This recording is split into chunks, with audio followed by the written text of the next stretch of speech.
Olá pessoal, sejam bem-vindos a mais um vídeo aí do canal EFI Sem Complicação. Como vocês já sabem, eu sou Renata Oliveira. Hoje a gente vai falar um pouquinho sobre a construção de um resumo de um trabalho, tá? E se vocês gostarem desse vídeo, deixe o seu like, ative o sininho de notificação e, se possível, compartilhe e deixe seus comentários com as dúvidas e sugestões. Então, para os pesquisadores, né, os resumos, eles são instrumentos obrigatórios de trabalho e através deles, né, que pode selecionar as obras que realmente merecem aí uma leitura do texto completo, né? Então, por isso que o resumo ele tem que ser bem estruturado. É nele que tem a apresentação concisa e frequentemente, né, seletiva aí do texto, destacando-se os elementos de mais interesse e importância, né? Então eu tenho que colocar no resumo as principais ideias, né, do autor aí da obra. Nem tudo deve ser mencionado aí no resumo. Então, ele tem que conter de forma sintética e clara a natureza da pesquisa realizada e os objetivos e conclusões aí mais importantes, tá? Eu tenho que lembrar, então, de fazer ele de uma forma bem sintética e colocando todas as informações relevantes. Então, em relação, né, ao texto, né, ele deve ser claro, simples, porém, né, associado com a terminologia específica e adequada, um texto, né, sucinto, com coesão e coerência, de uma forma afirmativa e impessoal, então sempre colocar aí na terceira pessoa. A elaboração, então, dos resumos, eles devem estar de acordo com a Associação Brasileira de Normas Técnicas, tá? E é onde tem a apresentação concisa aí dos pontos relevantes de um documento.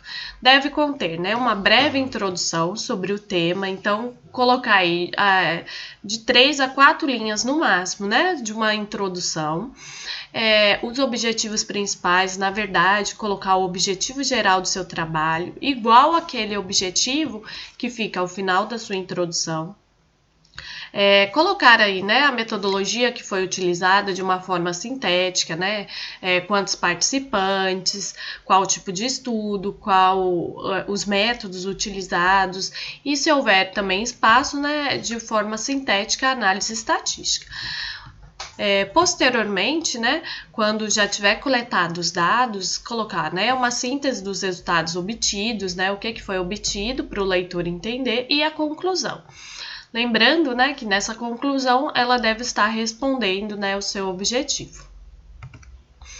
Então, em relação às regras aí para apresentação, né, composto, né, de uma sequência de frases concisas, afirmativa e não de uma enumeração de tópicos. Então, eu tenho que conseguir, né, ter uma coesão nesse texto.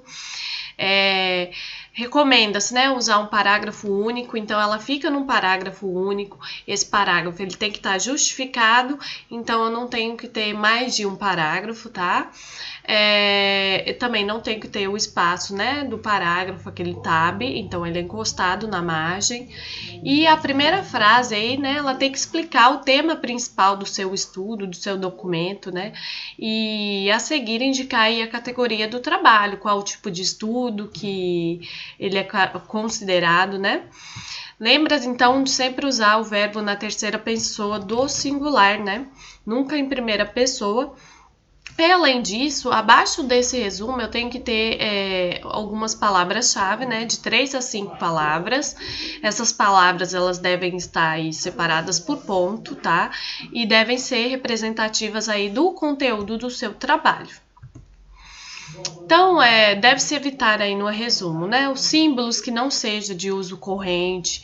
Além disso, né, fórmulas, equações, diagramas que não seja absolutamente, né, necessário.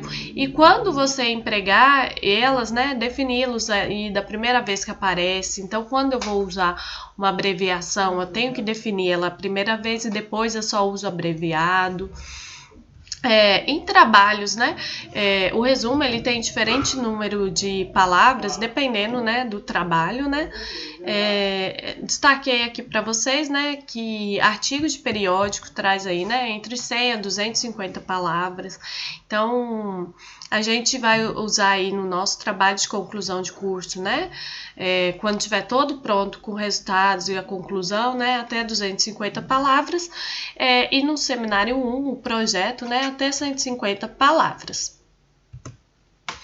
Então, na introdução, né, eu vou contextualizar o tema, lembrando que não deve ultrapassar 10% aí do conteúdo do seu resumo, então é no máximo 3 a 4 linhas, tá? No objetivo, né, eu tenho que colocar a questão estudado, o que, para quê, qual o ponto de partida, né? Lembrando que o objetivo tem que ter um verbo, avaliar, realizar, alguma coisa desse tipo, tá? E indicar aí de modo direto e claro as metas, né, colocadas para pesquisa, né? O método, a metodologia, né? Eu vou ter que descrever aí de forma breve, mas que seja compreensível, como, né, realizei a pesquisa em questão, né? Lembrando que quando eu estou fazendo um projeto, eu devo colocar, né, as palavras, né, para o futuro. Então, será realizado,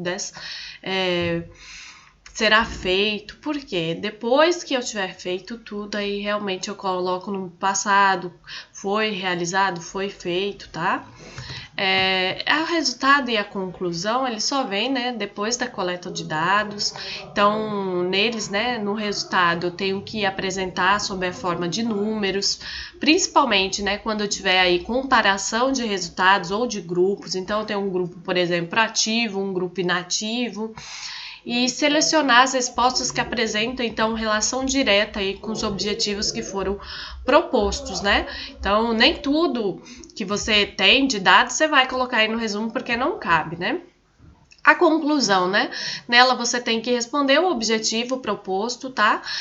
Baseado aí nos resultados que você apresentou. Então, aqui eu trago um exemplo, né, de um resumo que foi tirado do artigo intitulado Associação entre risco cardiovascular e hipertensão arterial em professores universitários, publicado em 2011 aí na Revista Brasileira de Educação Física e Esporte. Então, vejam que nesse resumo, né, o autor começa aqui falando sobre o tema dele, né, sobre a hipertensão arterial. Vejam que essa introdução dele tem apenas 3 linhas, tá? Aí ele já vem falando, né, que colocando aqui o objetivo do estudo dele, e logo em seguida ele entra aqui, né, com a metodologia. Vejam que a metodologia, ele descreve o que foi feito, né, fala um pouquinho aqui da análise estatística, né, e fecha, né. Vejam que até aqui, né, então ele falou introdução, objetivo e metodologia. Se eu estou realizando um projeto, né, como no seminário de conclusão de curso 1, eu vou colocar somente, né, inicialmente, somente esses 3 tópicos, né? E depois eu complemento aí com o seminário de conclusão de curso 2, né, com os resultados, conforme o autor apresenta aqui, né, e a conclusão, né, do meu trabalho, né? Lembrando que abaixo desse resumo, né, tem que ter aí de 3 a 5 palavras-chave, né, que colocam, emite o que vai ser tratado aí nesse resumo. Então, por exemplo, uma palavra-chave, né, poderia ser doenças crônicas, né, porque a hipertensão é uma doença crônica. Aqui é outro modelo, né, de resumo. Foi tirado do artigo, né, intitulado Efeito do treinamento físico aeróbico contínuo e resistido na função endotelial mediado pelo óxido nítrico, uma revisão sistemática, né, publicado aí no ano de 2013 na Revista Brasileira de Atividade Física e Saúde. Vejam que, por característica aí da revista, né, esse resumo ele não tem introdução, né, ele já começa aqui com o objetivo. Mas aí nas normas, né, do trabalho de conclusão de curso deve ter essa introdução de 3 a 4 linhas, tá? Então o autor coloca aqui o objetivo do estudo e logo em seguida, né, vem com a metodologia explicando como que ele fez essa revisão bibliográfica, tá? Colocando todos os pontos, até a análise aí dos artigos, como foi feito, e depois, né, logo em seguida ele vem com os resultados desse estudo e a conclusão aí para fechar esse resumo. Então, aqui foram as referências utilizadas para essa aula, tá? Eu quero agradecer a participação de todos vocês e nos vemos aí, né, na próxima aula. Muito obrigado e qualquer pergunta, né, pode enviar. Até a próxima.